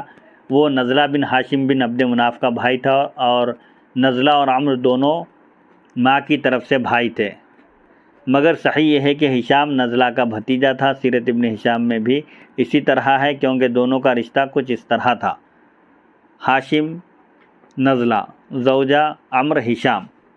یہ بہرحال یہ نزلہ بن ہاشم بن عبد مناف کا بھائی تھا یہ شخص، ہشام بن عمرو، اور نزلہ اور عمرو دونوں ماں کی طرف سے بھائی تھے، اس لیے ماں کی طرف سے اس کا بنو ہاشم سے رشتہ ملتا تھا، ننیالی رشتہ تھا۔ یوں بھی وہ اپنی قوم میں ایک مقام رکھتا تھا، اپنی ایک حیثیت رکھتا تھا۔ کہتے ہیں وہ رات کے وقت اونٹ پر غلہ لاد کر لاتا تھا، یعنی اونٹ کی پشت پر غلہ رکھ کر لاتا تھا۔ جب شعب ابی طالب کے سامنے اس کا اونٹ آتا تو اس کی رسی اس کے سر سے اتار کر پشت پر رکھ دیتا، پیٹھ پر رکھ دیتا، اور اسے شعب کے اندر لے جاتا اور انہیں غلہ پہنچا دیتا۔ ایک دن وہ زہیر بن ابی امیہ بن مغیرہ بن عبداللہ بن عمرو بن مخزوم کے پاس گیا۔ اس کی ماں عاتکہ بنت عبد المطلب بن ہاشم تھی۔ اسے کہنے لگا اے زہیر، تمہیں یہ پسند ہے کہ تم آرام سے کھانا کھاؤ، کپڑے پہنو، عورتوں سے نکاح کرو، اور تمہارے ننیال بنو عبد المطلب مصیبت میں مبتلا رہیں، جیسا کہ تمہیں معلوم ہے۔ ان کا بائیکاٹ کیا گیا، سماجی سوشل بائیکاٹ کیا گیا، وہ کوئی چیز بیچ سکتے ہیں نہ خرید سکتے ہیں، کوئی انہیں رشتہ دیتا ہے نہ لیتا ہے۔ مجھے خدا کی قسم ہے اگر تم ابو جہل سے کہتے کہ وہ اپنے ننیال کے ساتھ ایسا سلوک کرے تو وہ کبھی نہ کرتا۔ کوئی بھی اپنے ننیال اور ددیال کے لوگوں کے ساتھ ایسا برا سلوک نہیں کرتا، تو پھر یہ تمہارے ننیال کے لوگ ہیں، تم مزے سے آرام سے زندگی گزار رہے ہو، اور یہ لوگ شیب ابی طالب میں محصور ہو کر نہایت سخت ترین دنوں سے گزر رہے ہیں، آزمائش کی گھڑی میں مبتلا ہو گئے۔ زہیر نے کہا ہشام تمہارا بھلا ہو، میں اکیلا کیا کر سکتا ہوں؟ یعنی میں بھی قریش کا مخالف ہوں، میں بھی اس بائیکاٹ کا مخالف ہوں، لیکن مجھ اکیلے سے کیا ہو سکے گا؟ میں کیا کر سکتا ہوں اکیلا؟ بخدا اگر میرے ساتھ کوئی اور ہوتا تو میں اس معاہدے کو پھاڑ کے پھینک دیتا۔ یعنی زہیر نے کہا اگر کوئی میرا ساتھ دے تو میں بھی اس معاہدے کو قریش کے پھاڑ کر پھینک دیتا اور شیب ابی طالب سے ان کو نکال کر آزادی سے جینے کے لیے کہتا۔ ہشام نے کہا مجھے ایک شخص معلوم ہے جو تمہارا ساتھ دے سکتا ہے۔ تو زہیر نے کہا کون ہے وہ؟ ہشام نے کہا میں خود۔ زہیر کہنے لگے ہمیں ایک تیسرا آدمی بھی چاہیے۔ چنانچہ ہشام مطعم بن عدی بن نوفل بن عبد مناف کے پاس گئے۔ ہشام اور زہیر دونوں مل کر مطعم بن عدی کے پاس گئے اور اس سے کہا اے مطعم کیا تم چاہتے ہو کہ عبد مناف کے 2 خاندان تمہاری نگاہوں کے سامنے مٹ جائیں اور تم دیکھتے رہ جاؤ؟ کیونکہ مطعم بن عدی کا نسب بھی عبد مناف سے جا کر ملتا ہے اوپر کے آبا و اجداد میں، تو اس لیے ان کو بھی کہا انہوں نے کیا تم یہ پسند کرو گے، چاہتے ہو کہ تمہاری نگاہوں کے سامنے 2 خاندان نگاہوں کے سامنے ایک خاندان مٹ جائے اور تم دیکھتے رہ جاؤ اور قریش کی موافقت میں لگے رہو، قریش کی تائید میں رہو؟ مطعم نے کہا میں کیا کروں، میں اکیلا آدمی ہوں میں اکیلا کچھ نہیں کر سکتا، میں اکیلے قریش سے کیسے میں لڑائی مول لوں گا؟ تو ہشام نے کہا دوسرا آدمی بھی ہے۔ تو مطعم نے پوچھا کون ہے؟ ہشام نے کہا میں ہوں۔ کہنے لگا ایک تیسرا آدمی بھی چاہیے۔ تو اس نے کہا تیسرا بھی میں نے تیار کر لیا ہے، یعنی تیسرا شخص بھی اس معاہدے کے خلاف ہے، اس معاہدے کا بائیکاٹ کرنا چاہتا ہے اور اس معاہدے کو پھاڑ کر پھینک دینا چاہتا ہے، تیسرا آدمی بھی تیار ہے۔ تو مطعم نے پوچھا وہ کون ہے؟ تو کہا کہ زہیر بن ابی امیہ۔ مطعم نے کہا ایک چوتھا آدمی بھی چاہیے، یہ کام 3 آدمیوں سے بھی ہونے والا نہیں ہے، اس کے لیے اور افراد جمع کیے جائیں، ایک چوتھا آدمی بھی چاہیے۔ چنانچہ ہشام ابو البختری کے پاس گیا اور سابقہ گفتگو کی جو مطعم سے کی تھی، یعنی پوری گفتگو جو مطعم سے ہوئی تھی ابو البختری کے سامنے بھی وہی گفتگو دہرائی گئی۔ تو اس نے کہا کیا اس کام میں کوئی اور ساتھی بھی ہوگا، یعنی اور کوئی ہے جو اس کام میں ہماری مدد کر سکے؟ تو کہا ہاں۔ اس نے پوچھا کون ہے؟ تو ہشام نے کہا زہیر بن امیہ، مطعم بن عدی اور میں۔ مطعم نے کہا ایک 5واں ساتھی بھی چاہیے۔ چنانچہ ہشام زمعہ بن اسود بن مطلب بن اسد بن عبدالعزیٰ بن قصی کے پاس جا پہنچا اور اسے بنو عبد المطلب سے رشتہ داری کا احساس دلایا۔ اس نے کہا جس کام کی طرف تم مجھے بلا رہے ہو کیا اس میں کوئی ہماری حمایت کرنے والا، تائید کرنے والا بھی ہوگا؟ کہا ہاں، اور پھر اسے سارے نام بتلا دیے کہ اتنے لوگ اس کام میں تمہارا ہاتھ بٹانے کے لیے تیار ہے۔ اس کے بعد یہ لوگ مکے کے ایک محلے ختم الحجون میں جمع ہوئے اور مذکورہ معاہدہ توڑ ڈالنے پر اتفاق رائے کیا، یعنی ایک جگہ جمع ہو کر انہوں نے میٹنگ کی اور آپس میں طے کیا کہ اس معاہدے کو پھاڑ کر پھینک دیا جائے۔ زہیر نے کہا سب سے پہلے میں آغاز گفتگو کروں گا، یعنی سب سے پہلے میں بات کروں گا۔ صبح ہوئی تو یہ لوگ حرم میں آ گئے۔ زہیر ایک حلہ یعنی ایک بہترین لباس پہنے حرم میں آیا اور طواف کے ساتھ چکر لگانے کے بعد لوگوں کی طرف متوجہ ہو کر یوں مخاطب ہوا، اے اہل مکہ، کیا ہم کھائیں پیئیں لباس پہنیں، یعنی ہم عیش و عشرت کی زندگی گزاریں، روزمرہ میں جس طرح رہتے ہیں خوش و خرم رہیں اور بنو ہاشم ہلاک ہوتے رہیں، کوئی چیز خرید سکیں نہ فروخت کر سکیں، یہ کیسا ظالمانہ فیصلہ ہے؟ خدا کی قسم میں اس وقت تک چین سے نہیں بیٹھوں گا جب تک اس ظلم و زیادتی کی تحریر کے ٹکڑے ٹکڑے نہیں ہو جاتے۔ خانہ کعبہ پر جو تحریر لکھ کر لٹکائی گئی ہے اور حضور صلی اللہ علیہ وسلم اور خاندان بنو ہاشم کا جو بائیکاٹ کیا گیا ہے، سماجی سوشل بائیکاٹ، جب تک اس تحریر کو پھاڑ کر پھینک نہ دیا جائے میں اس وقت تک سکون کی سانس نہیں لوں گا۔ ابو جہل ایک کونے میں بیٹھا ہوا تھا اور کونے میں بیٹھ کر وہ یہ ساری گفتگو سن رہا تھا۔ وہ چمک کے بولا، یعنی چونک کر بولا، جھوٹ نہ بولو، بخدا یہ تحریر نہیں پھاڑی جا سکتی۔ زمعہ نے کہا بخدا بڑے جھوٹے تم ہو، ہم تو اس تحریر کے لکھے جانے پر راضی ہی نہ تھے، یعنی ہم سے زبردستی یہ تحریر لکھوائی گئی۔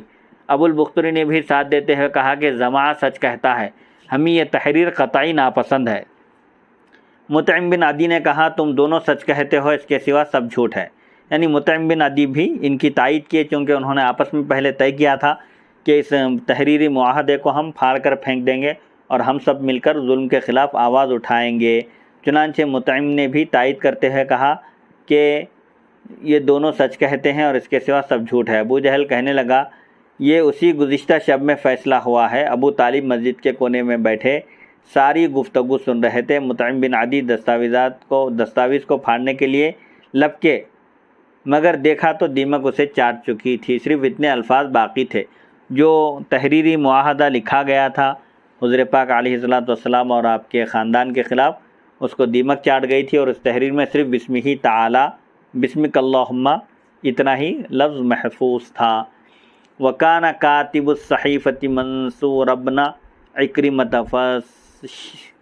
فَشَلَّتْ يَدُهُ فِي مَا يَزْعُمُونَ، اور روایت میں آیا ہے کہ دستاویز لکھنے والے شخص منصور بن عکرمہ کا ہاتھ شل ہو گیا تھا، جس نے اپنے ہاتھ سے وہ تحریر لکھی تھی سوشل بائیکاٹ کی، اس کا ہاتھ شل ہو گیا، یعنی مفلوج ہو گیا، کام کرنے کے قابل نہ رہا۔ محصوری کے دوران ابو لہب کا کردار۔ نمبر 198 ابن عباس رضی اللہ عنہما سے روایت ہے کہ ابو لہب قریش کا بدترین کافر انسان تھا۔ جب بنو عبد المطلب نبی کریم صلی اللہ علیہ وسلم کی حفاظت کے لیے شعب ابی طالب میں غار میں چلے گئے تو یہی ایک تھا جو وہاں سے نکل گیا اور سیدھا ہند بن عتبہ بن ربیعہ کے پاس پہنچا، اس سے کہنے لگا اے ہند، کیا میں نے لات و عزا کی مدد کرنے کا حق ادا کیا ہے یا نہیں، اور اسے چھوڑنے والوں سے قطع تعلق کر کے دکھایا ہے یا نہیں؟ اس نے کہا ہاں اے ابو عتبہ، اللہ تمہیں بہتر جزا دے۔ ابو لہب کہنے لگا محمد صلی اللہ علیہ وسلم ہمارے متعلق ایسی پیشن گوئی کر رہے ہیں جو ہمارے خیال میں واقع ہو ہی نہیں سکتی، وہ سمجھتے ہیں کہ مرنے کے بعد ایسا ہوگا ویسا ہوگا۔ اس نے ہاتھوں سے مخاطب ہو کر کہا میرے ہاتھوں میں کیا رکھا ہے؟ پھر وہ ازراہ تمسخر اپنے ہاتھوں پر پھونکتے ہوئے بولا ہلاک ہو جاؤ، تم محمد صلی اللہ علیہ وسلم کی کہی ہوئی کوئی بات بھی تم میں موجود نہیں۔ تو اس پر یہ آیت نازل ہو گئی تبت یدا ابی لہب و تب، ابو لہب کے دونوں ہاتھ ٹوٹ جائیں اور وہ خود بھی ہلاک ہو جائے۔ ابن عباس رضی اللہ عنہما کہتے ہیں ہم شعب ابی طالب میں 3 سال رہے، 3 سال قید رہے، خوراک ہم سے روک لی گئی، یعنی اشیاء خرد و نوش بھی ہم تک پہنچانے کی اجازت نہیں تھی۔ اگر ہمارا کوئی آدمی رقم لے کر کچھ خریدنے کو نکلتا تو بے مراد لوٹ آتا تھا، پیسے لے کر بھی جاتا تو اس کو کوئی چیز نہ دی جاتی تھی، خریدنے کی بھی اجازت نہیں تھی، بیچنے کی بھی نہیں تھی، تا آ کے یہاں تک کہ ہمیں سے کئی فرد یوں ہی ہلاک ہو گئے۔ 3 سال کے عرصے میں کئی لوگ بھوک کی وجہ سے دنیا سے رخصت ہو گئے۔ کہتے ہیں مطعم بن عدی، جس کا پیچھے ذکر گزر چکا ہے، نبی کریم صلی اللہ علیہ وسلم کی ہجرت کے 1 سال بعد 99 برس کی عمر میں مر گیا۔ مطعم بن عدی کا انتقال ہوا ہجرت کے 1 سال بعد، اس وقت اس کی عمر 99 سال تھی۔ یہ طویل حدیث جو شعب ابی طالب میں محصوری کے تقریباً تمام احوال پر روشنی ڈالتی ہے، سیرت ابن ہشام جلد اول میں مروی ہے، جبکہ خصائص کبریٰ جلد اول میں اس کی تخریج بیہقی سے کی گئی ہے۔ معجزہ شق القمر اور عظمت سید البشر صلی اللہ علیہ وسلم، حضرت پاک علیہ السلام نے انگلی کے اشارے سے چاند کے 2 ٹکڑے کر دیے، جس سے آپ کی عظمت اور شان ظاہر ہوتی ہے۔ نمبر 199 عبداللہ بن مسعود رضی اللہ عنہ سے روایت ہے، فرماتے ہیں کہ انشق القمر فرأیتہ فرقتین، چاند پھٹ گیا، 2 ٹکڑے ہو گیا اور میں نے اسے اپنی آنکھوں سے 2 ٹکڑے ہوتے ہوئے دیکھا ہے۔ یہ آپ صلی اللہ علیہ وسلم کا عظیم معجزہ تھا۔ نمبر 200 ابن عمر رضی اللہ عنہما سے روایت ہے کہ انشق القمر علی عہد رسول اللہ صلی اللہ علیہ وسلم فقال رسول اللہ صلی اللہ علیہ وسلم اشہدوا، نبی کریم صلی اللہ علیہ وسلم کے زمانے میں چاند پھٹ گیا، یعنی چاند 2 ٹکڑے ہو گیا آپ کے انگلی کے اشارے سے، تو نبی کریم صلی اللہ علیہ وسلم نے فرمایا کہ تم گواہ رہو، یعنی کفار نے معجزات طلب کیے تو آپ نے معجزات بھی ان کو بتلائے۔ تیری انگلی اٹھ گئی، ماہ کا کلیجہ چیرے گیا، یعنی حضرت پاک علیہ السلام کی عظمت بیان کرتے ہوئے کہتے ہیں کہ آپ کی انگلی اٹھی آسمان کی طرف اور چاند کے 2 ٹکڑے ہو گئے۔ نمبر 201، ابن عباس رضی اللہ عنہما سے اس آیت کی تفسیر اس طرح مروی ہے، اقتربت الساعۃ وانشق القمر، سورہ قمر آیت نمبر 1، قیامت قریب آ گئی اور چاند پھٹ گیا، یعنی چاند ٹکڑے ٹکڑے ہو گیا۔ ابن عباس رضی اللہ عنہما فرماتے ہیں کہ مشرکین مکہ نبی کریم صلی اللہ علیہ وسلم کے پاس آئے، ان میں ولید بن مغیرہ، ابو جہل بن ہشام، عاص بن وائل، عاص بن ہشام، اسود بن یغوث، اسود بن مطلب بن اسد بن عبد عزا، زمعہ بن اسود، نضر بن حارث اور ایسے ہی دیگر افراد بھی شامل تھے۔ یہ لوگ نبی کریم صلی اللہ علیہ وسلم سے کہنے لگے، اگر آپ سچے ہیں تو ہمارے لیے چاند کے 2 ٹکڑے کر کے دکھلائیے، ایک ٹکڑا کوہ ابو قبیس پر ہو تو دوسرا کوہ قعیقعان پر۔ کوہ ابو قبیس، کوہ فارسی میں پہاڑ کو کہتے ہیں، یہ پہاڑ کا نام ہے ابو قبیس، جبل ابو قبیس مکہ مکرمہ میں حرم شریف سے متصل ہے، اور کوہ قعیقعان بھی مکہ مکرمہ میں ہے، یعنی کفار کا تقاضا تھا، ان کی خواہش تھی کہ چاند کے 2 ٹکڑوں میں اتنا فاصلہ ہو جائے کہ ایک ٹکڑا کوہ ابو قبیس پر، جبل ابو قبیس پر نظر آئے تو دوسرا ٹکڑا قعیقعان پر نظر آنا چاہیے۔ نبی کریم صلی اللہ علیہ وسلم نے پوچھا، اگر میں یہ کر دکھلاؤں تو کیا تم ایمان لاؤ گے؟ کہنے لگے، ہاں۔ وہ 14ویں کا چاند تھا، یعنی 14 تاریخ کو جو مکمل چاند ہوتا ہے، بدر کامل ماہ تمام تھا۔ نبی کریم صلی اللہ علیہ وسلم نے اللہ تعالیٰ سے عرض کیا کہ انہیں یہ نشانی دکھا دی جائے۔ فَأَمْسَى الْقَمَرُ قَدْ سُئِلَ نِصْفًا فَأَمْسَى الْقَمَرُ قَدْ مَثُلَ نِصْفًا عَلَى أَبِي قُبَيْسٍ وَنِصْفًا عَلَى قعیقعان، ورسول اللہ صلی اللہ علیہ وسلم ینادی یا ابا سلمۃ بن عبد الاسد والارقم بن ابی الارقم اشہدوا۔ تو دیکھتے ہی دیکھتے چاند کے 2 ٹکڑے ہو گئے، ایک ٹکڑا جبل ابو قبیس پر تھا اور دوسرا قعیقعان پر، اور نبی کریم صلی اللہ علیہ وسلم پکار رہے تھے، آواز دے رہے تھے، او ابو سلمہ بن عبد الاسد اور ارقم بن ابی ارقم، گواہ رہنا، میں نے چاند کے 2 ٹکڑے کر کے دکھا دیے۔ میرا تصرف نہ صرف زمین پر ہے بلکہ آسمان کی اشیاء پر بھی اللہ نے آپ کو تصرف عطا کیا ہے۔ چنانچہ آپ صلی اللہ علیہ وسلم نے انہیں گواہ بھی بنا دیا اور کہا کہ دیکھو میں نے چاند کے 2 ٹکڑے کر دیے۔ نمبر 202، ابن عباس رضی اللہ عنہما سے روایت ہے کہ نبی کریم صلی اللہ علیہ وسلم کے پاس یہود کی خبریں پہنچی کہ وہ کہتے ہیں کہ ہمیں کوئی نشانی دکھائی جائے، آپ نبی ہیں تو ہم کو رسالت اور نبوت کی صداقت پر کوئی نشانی، کوئی آیت دکھلائیں۔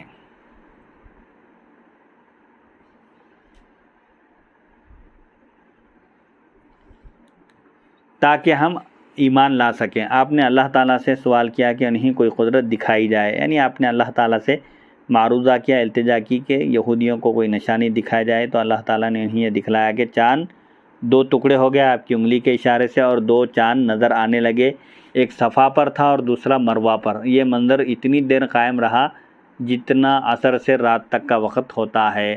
سب لوگ دیکھتے رہے، پھر چاند ڈوب گیا تو کہنے لگے یہ سحر مستمر، یعنی دیر پا جادو ہے، نعوذ باللہ من ذالک۔ قرآن کریم میں انہی الفاظ کو دہرایا گیا، اقتربت الساعۃ وانشق القمر وان یروا آیۃ یعرضوا ویقولوا سحر مستمر۔ قیامت قریب آ گئی اور چاند پھٹ گیا، 2 ٹکڑے ہو گیا، اور جب بھی کفار کوئی معجزہ دیکھتے ہیں تو اس سے منہ پھیر لیتے ہیں، اس معجزے کو دیکھ کر اسلام قبول کرنے کے بجائے اس سے اعراض کرتے ہیں، رخ پھیر لیتے ہیں اور کہتے ہیں یہ تو مستمر جادو ہے، کنٹینیو چلنے والا جادو ہے، دیر پا جادو ہے، نعوذ باللہ من ذالک۔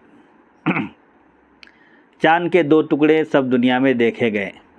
نمبر 203، عبداللہ بن مسعود رضی اللہ تعالیٰ عنہ سے روایت ہے کہ جب نبی کریم صلی اللہ علیہ وسلم کے عہد مبارک میں زمانے میں چاند پھٹا تو کفار قریش کہنے لگے یہ ابن ابی کبشہ۔ کفار نبی کریم صلی اللہ علیہ وسلم کو ابن ابی کبشہ کہتے تھے کیونکہ ابو کبشہ آپ کے اجداد میں سے ایک شخص تھے اور بت پرستی کے خلاف تھے، اور بعض لوگ کہتے ہیں کہ ابو کبشہ حضرت عبداللہ کی کنیت تھی، حضرت عبداللہ کو ابو کبشہ کہتے تھے۔ ابن ابی کبشہ یعنی عبداللہ کے بیٹے مراد ہیں۔ یہ ابن ابی کبشہ کا جادو ہے۔ نبی کریم صلی اللہ علیہ وسلم نے فرمایا ذرا انتظار کرو، باہر سے مسافر آئیں گے تو تصدیق ہو جائے گی۔ محمد صلی اللہ علیہ وسلم سب دنیا پر تو جادو نہیں کرتے۔ تو آپ صلی اللہ علیہ وسلم نے فرمایا کہ اس کی تصدیق کے لیے انتظار کرو، مسافرین جو آئیں گے سب طرح پوری دنیا میں چاند کے 2 ٹکڑے ہوتے ہوئے نظر آئیں گے۔ سب دوسرے لوگ جو اپنے مقام سے دیکھیں وہ بھی جب بیان کریں گے تو تصدیق ہو جائے گی۔ نمبر 204، عبداللہ بن مسعود رضی اللہ عنہ سے روایت ہے کہ جب ہم مکے میں تھے چاند 2 ٹکڑے ہو گیا، چاند کے 2 ٹکڑے ہو گئے۔ آپ کی انگلی کے منہ کے اشارے سے کفار قریش نے کہا یہ جادو ہے، ابن ابی کبشہ نے تمہاری نگاہوں پر جادو کر دیا ہے، نعوذ باللہ من ذالک۔ اب دیکھو باہر سے مسافر آئیں گے تو پتہ چلے گا، اگر وہ بھی ایسے ہی کہیں جیسے تم نے دیکھا ہے تو پھر محمد صلی اللہ علیہ وسلم کی بات سچی ہے۔ قال فما قدم علیہم احد من وجہ من الوجوہ الا اخبروہم بانہم رأوہ، کہتے ہیں پھر دنیا کے جس کونے سے بھی لوگ آئے سب نے یہی بتایا کہ ہم نے خود ایسا دیکھا ہے، یعنی چاند کے 2 ٹکڑے ہوتے ہوئے ساری دنیا سے آنے والے لوگوں نے بھی بتایا کہ انہوں نے دیکھا ہے یہ منظر۔ چنانچہ سید سلیمان ندوی اپنی کتاب خطبات مدارس میں لکھتے ہیں کہ ابھی سنسکرت کی ایک کتاب ملی ہے جس میں لکھا ہے کہ اس وقت ہندوستان میں ملابار کے راجا نے اپنی آنکھوں سے چاند کو 2 ٹکڑے ہوتے ہوئے دیکھا ہے۔ حقیقت یہ ہے کہ معجزہ شق القمر، چاند کے ٹکڑے ہونے کا جو معجزہ ہے، ٹکڑے کرنے کا، اس پر احادیث اس قدر ہیں کہ ان کا انکار ممکن نہیں۔ علامہ آلوسی روح المعانی میں لکھتے ہیں والاحادیث فی الانشقاق کثیرۃ۔ امام تاج الدین سبکی رحمۃ اللہ علیہ نے شرح مختصر میں لکھا ہے الصحیح عندی ان انشقاق القمر متواتر منصوص فی القرآن مروی فی الصحیحین وغیرہما من طرق شتى بحیث لا یتمارا فی تواترہ۔ میرے نزدیک صحیح رائے تو یہ ہے کہ چاند کا شق ہونا متواتر ہے، متواتر راویوں سے نہیں۔ متواتر اس حدیث کو کہتے ہیں کہ جس کی سند اتنے راویوں سے، جو حدیث اتنے راویوں سے مروی ہو کہ ان تمام کا جھوٹ پر متفق ہونا محال ہو، یعنی کئی حدیثیں اس سلسلے میں موجود ہیں۔ قرآن مجید میں اس پر نص موجود ہے، قرآن کی آیت سے بھی خود صاف ثابت ہوتا ہے کہ چاند 2 ٹکڑے ہوا تھا، چاند شق ہو چکا تھا حضور پاک علیہ الصلوۃ والسلام کے معجزے کے طور پر۔ بخاری اور مسلم اور اس کے علاوہ دیگر کتب میں بھی محدثین نے مختلف سندوں سے اس حدیث کی روایت کی ہے، تو اب اس کے تواتر میں کیا شک ہو سکتا ہے؟ واقعہ شق القمر کو بخاری اور مسلم نے حضرت انس رضی اللہ عنہ سے روایت کیا ہے اور حضرت ابن عباس رضی اللہ عنہما سے بھی روایت ہے، جبکہ مسلم اور ترمذی نے عبداللہ بن عمر سے مذکورہ بالا حدیث 200 روایت کی ہے، جس میں ہے کہ نبی کریم صلی اللہ علیہ وسلم چاند کے پھٹ جانے کے بعد آپ نے فرمایا اشہدو، اور ترمذی نے اس حدیث کو حسن صحیح فرمایا۔ یہ حدیث حسن صحیح ہے، اور بیہقی نے عبداللہ بن مسعود اور جبیر بن مطعم سے یہ واقعہ نقل کیا ہے۔ اسی طرح حدیث نمبر 204 کو محدث ابو داؤد طیالسی نے عبداللہ بن مسعود ہی سے اپنی سند میں روایت کیا ہے۔ دیکھیے مسند ابی داؤد جلد اول صفحہ 38، طبع حیدرآباد۔ جب نبی کریم صلی اللہ علیہ وسلم قبائل عرب کو دعوت اسلام دینے نکلے، عرب کے قبیلوں کو آپ اسلام کی دعوت دینے کے لیے نکلے۔ نمبر 205 سیدہ عائشہ صدیقہ رضی اللہ عنہا فرماتی ہیں میں نے عرض کیا یا رسول اللہ کیا آپ پر یوم احد، جنگ احد سے بھی کوئی سخت ترین دن آیا؟ تو آپ نے فرمایا میں نے تمہاری قوم سے بڑے سخت دن دیکھے ہیں۔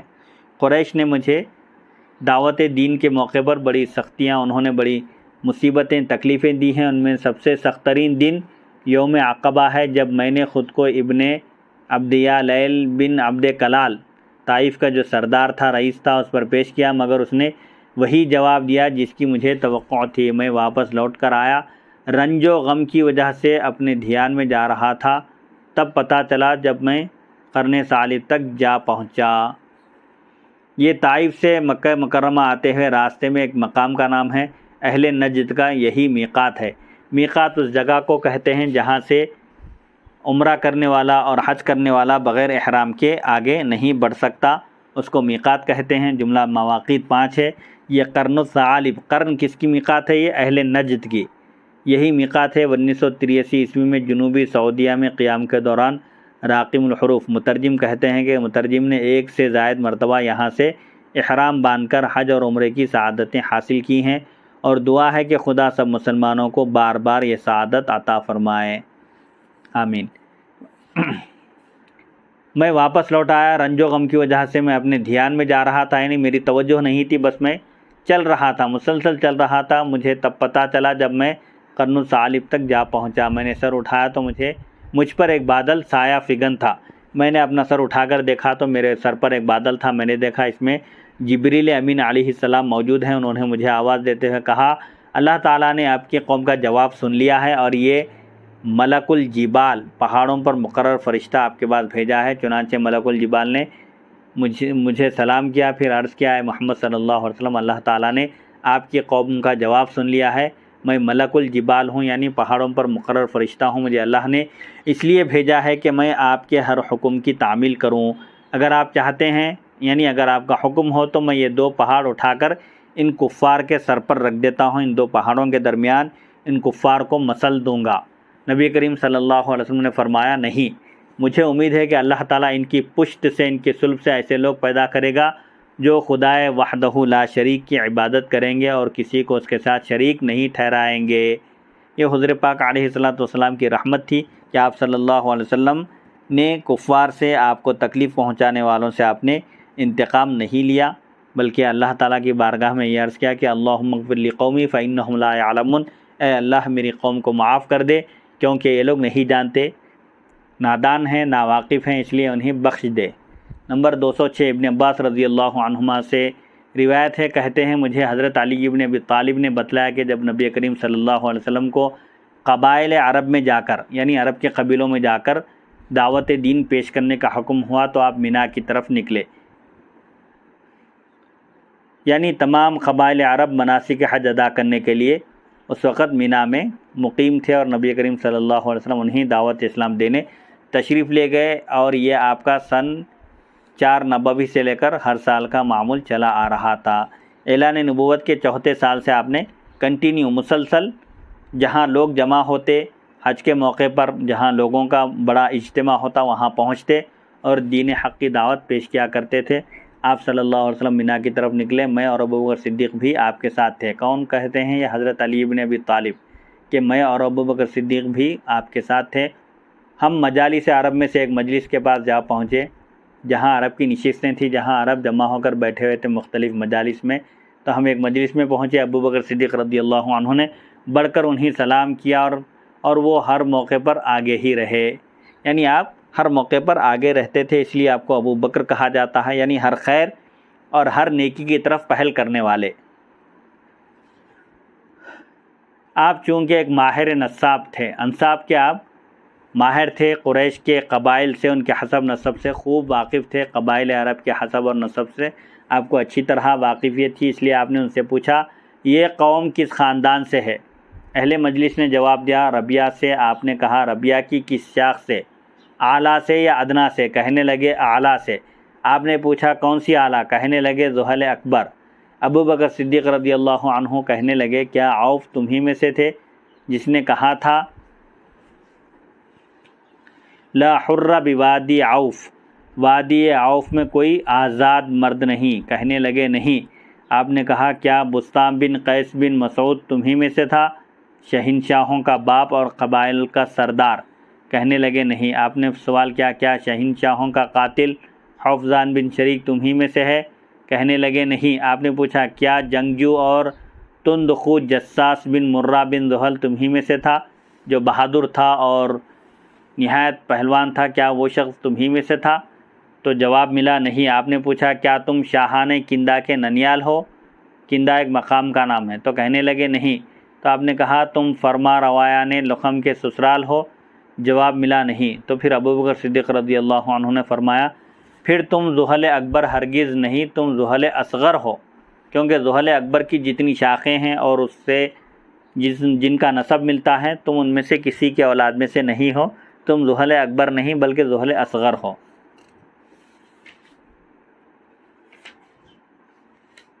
بنو ذوہل کا ایک نوجوان نبی کریم صلی اللہ علیہ وسلم کے آبا و اجداد کی تعریف میں رطب اللسان ہے، یعنی حضور پاک علیہ الصلوۃ والسلام کے باپ دادا کی تعریف کیا کرتا تھا۔ کہتے ہیں یہ سن کر ایک نوجوان جس کو ریش اتر رہی تھی، یعنی جس کو داڑھی آ رہی تھی، جس کے داڑھی کے بال اگ رہے تھے، اچھل کر سامنے آ گیا اور ابوبکر صدیق رضی اللہ عنہ کے اونٹ کی لگام پکڑتے ہوئے بولا، ان علی سائلنا ان نسألہ والعبء لا تعرفہ او تحملہ، ہم بھی اپنے سائل سے کچھ سوال کر سکتے ہیں، ہم سے جو سوالات کر رہے ہیں جب سے، کیا ہم ان سے کچھ پوچھ سکتے ہیں؟ اگرچہ ہم نے اس سے پہلے ایسا سائل کبھی نہیں دیکھا، یعنی آپ نے جتنے سوالات کیے ہیں اتنا ماہر انصاب کا ہم نے آج تک کوئی شخص نہیں دیکھا۔ اے سائل تم سوال کرتے رہو اور ہم کوئی چیز چھپائے بغیر جواب دیتے رہیں گے۔ اب ہم بھی کچھ سوال کرنا چاہتے ہیں، بتلاؤ تم کس قبیلے سے تعلق رکھتے ہو؟ ابوبکر صدیق رضی اللہ عنہ نے جواب دیا، قریش سے۔ نوجوان نے کہا، واہ واہ، تم تو اہل ریاست اور قائد عرب ہو، یعنی قریش یہ سب سے معزز قبیلہ ہے عرب کا، قیادت سیادت سب اس میں موجود ہے، عرب کی لگام تمہارے ہاتھ میں ہے، تمہارا قریش کی کس شاخ سے تعلق ہے؟ قریش کی بھی کئی شاخیں ہیں، تو تمہارا تعلق قریش کی کس شاخ سے ہے؟ آپ نے کہا، بنی تیم بن مرہ سے۔ نوجوان نے کہا، اللہ تمہیں بزرگانہ صفات کا مالک بنائے، کیا قصی بن کلاب تم ہی میں سے تھے جس نے مکے پر باہر سے آ کر قبضہ کرنے والوں کو تہ تیغ کیا، یعنی موت کے گھاٹ اتار دیا اور ان سے باقی ماندہ کو مکے سے مار کر بھگایا، اپنی قوم کو ہر طرف سے جمع کر کے مکے میں لا کر بسایا اور حرم کو قبضے میں لے کر قریش کو رہنے کے لیے جگہ مہیا کی، رہائش گاہیں مہیا کی، حتیٰ کہ عرب نے اسے مجمع کا لقب دیا۔ حضرت اسماعیل علیہ السلام کے زمانے سے لے کر کعبۃ اللہ کی تولیت، کعبۃ اللہ کے امور کی ذمہ داری قبیلہ بنو جرہم کے پاس چلی آ رہی تھی۔ اولاد اسماعیل علیہ السلام نے اس بارے میں ان سے کبھی جھگڑا نہیں کیا تھا، کیونکہ بنو جرہم ان کے ننیال والے تھے۔ حضرت اسماعیل علیہ السلام کی زوجہ محترمہ بنو جرہم سے تھیں۔ جب بنو جرہم، یہ قبیلے کا نام ہے، بنو جرہم کی آبادی یہاں مکے میں زیادہ ہو گئی تو اولاد اسماعیل علیہ السلام دوسرے علاقوں میں جا کر آباد ہونا شروع ہو گئے۔ پھر ایک وقت آیا کہ بنو جرہم میں بدعملی آ گئی، وہ حجاج سے ناجائز ٹیکس وصول کرنے لگے اور کعبۃ اللہ کے نذرانوں کو صحیح جگہ خرچ کرنے کے بجائے خود کھانے لگ گئے۔ تب حجاز ہی کے قبیلے بنو خزاعہ نے بنو جرہم سے جنگ کی اور انہیں معزول کر کے خود متولی کعبہ بن گئے، یعنی بنو جرہم کو کعبے کی تولیت سے ہٹا کر خود کعبے کی تولیت سنبھال لیے۔ چونکہ کعبہ شریف کے بانی حضرت اسماعیل علیہ السلام اور حضرت ابراہیم علیہ السلام ہیں، اس ناطے ان کی اولاد کعبے کی تولیت کا خود زیادہ حقدار سمجھتی تھی۔ تاہم وہ بنو جرہم سے رشتہ داری کی بنا پر نہیں ٹکرائے، کیونکہ وہ انہیں اپنا ہی خاندان سمجھتے تھے، مگر بنو خزاعہ کی تولیت وہ برداشت نہ کر سکے۔ چنانچہ عبد مناف کے والد قصی بن کلاب نے تمام اولاد اسماعیل سے مدد طلب کی اور بنو خزاعہ سے جھگڑا کر کے، لڑائی کر کے، جنگ کر کے انہیں مکہ مکرمہ سے نکال کر باہر کیا اور حجاز میں جا بجا بکھری ہوئی اولاد اسماعیل علیہ السلام کو مکے میں لا کر بسایا، آباد کیا، اور یوں تولیت کعبہ کا اعزاز دوبارہ قریش میں آ گیا۔ اسی کے متعلق بنو زحل کا نوجوان حضرت ابوبکر صدیق رضی اللہ عنہ سے سوالات کر رہا ہے۔ مزید تفصیل کے لیے سیرت ابن ہشام دیکھیے۔ تو قریش عرب نے قصی کو مجمع کا لقب دیا، یعنی تمام قبائل کو، اپنے خاندان کے لوگوں کو جمع کرنے والے، اور قبیلہ عبد مناف کا ایک شاعر اسی کے متعلق کہتا ہے، الیس ابوکم کان یدعا مجمعا بہ جمع اللہ القبائل من فہری، کیا وہ تمہارے والد نہیں ہیں جس نے مجمع کا لقب پایا، لوگوں کو یکجا کرنے والوں کا لقب پایا؟ اللہ تعالیٰ نے ان کی برکت سے تمام قبائل بنی فہر کو یکجا اکٹھا کر دیا۔ ابوبکر صدیق رضی اللہ عنہ نے جواب دیا، نہیں، وہ ہم میں سے نہیں۔ نوجوان نے پوچھا، کیا عمرو بن عبد مناف یعنی ہاشم بن عبد مناف تمہیں میں سے تھے جنہوں نے اپنی قوم کو سرید بنا کر کھلایا؟ سرید یعنی روٹی اور گوشت ملا کر، عرب جس طرح یہاں بریانی ہوتی ہے اس طرح عرب کی ایک مشہور غذا تھی سرید، جس کو وہ شوق سے کھایا کرتے تھے۔ وہ سرید بنا کر حضرت ہاشم کھلایا کرتے تھے جب وہ قحط زدہ اور ناتوان تھے، یعنی قریش اب حضرت ہاشم کی قوم جب قحط سالی کا شکار ہو جاتی اور کمزور اور ناتواں ہو جاتی تو حضرت ہاشم اس وقت داد و دہش اور سخاوت کا مظاہرہ کرتے ہوئے اپنی قوم کو سرید یعنی بریانی کھلایا کرتے تھے۔ ایک شاعر انہی کے متعلق تو کہتا ہے عمرو العلا حشمت سرید لقومہ ورجال مکۃ مسنتون عجاف۔ بلند کردار عمرو ہاشم، ہاشم آپ کا لقب ہے، عمرو نام تھا۔ ہاشم نے اپنی قوم کے لیے سرید پیس کر کھانا بنایا، جبکہ مردان مکہ یعنی مکے کے لوگ قحط زدہ و لاغر تھے۔ سنو الیہ الرحلتین کلاہما عند الشتاء ورحلۃ الصیاف۔ لوگوں نے گرمی اور سردی کی دونوں سیاحتیں ان کے پاس پہنچ کر منائیں۔ کانت قریش بیضۃ فتفلقت فالمخ خالصہ لعبد مناف۔ قریش ایک انڈا تھا، جب وہ پھٹا تو خالص زردی جو انڈے کا اصل ہوتی ہے عبد مناف کے لیے ٹھہری۔ الرائشین ولیس یعرف رائش والقاتلین ہلم للاضیاف۔ عبد مناف مہمان نواز ہیں اور مہمان نواز کی تعریف کی ضرورت نہیں، یہ تو مہمانوں سے کہتے ہیں آؤ اور آتے چلے جاؤ۔ والضاربین الکبش یبرق بیضہ والمانعین البیض بالاضیاف۔ مہمانوں کے لیے چمکتی پیشانی والا مینڈا ذبح کر ڈالتے ہیں اور وطن کی حفاظت کرنے کے لیے تلوار کے دھنی ہیں، یعنی یہ لوگ بڑے مہمان نواز ہیں اور وطن کی حفاظت کے لیے تلوار چلانے سے بھی پیچھے نہیں ہٹتے۔ للہ درک لو نزلت بدارہم منعوک من ذل من اقرافی۔ اگر تم ان کے ہاں مہمان بنو تو سمجھو بڑے خوش نصیب ہو، تمہاری یہ خوش نصیبی ہے اگر تم ان کے مہمان بن جائیں۔ کیوں؟ اگر مہمان بن جائیں تو خوش نصیب اس لیے ہے کہ وہ تمہیں دشمن کے ہاتھوں ذلت اٹھانے سے محفوظ رکھیں گے۔ ابو بکر صدیق رضی اللہ عنہ نے جواب دیا ہاشم بن عبد مناف میں سے ہم نہیں ہیں، یعنی ہماری جو شاخ ہے نسبی وہ ہاشم بن عبد مناف سے نہیں ملتی۔ انشاءاللہ اگلی نشست میں اسی کے تسلسل کو باقی رکھیں گے۔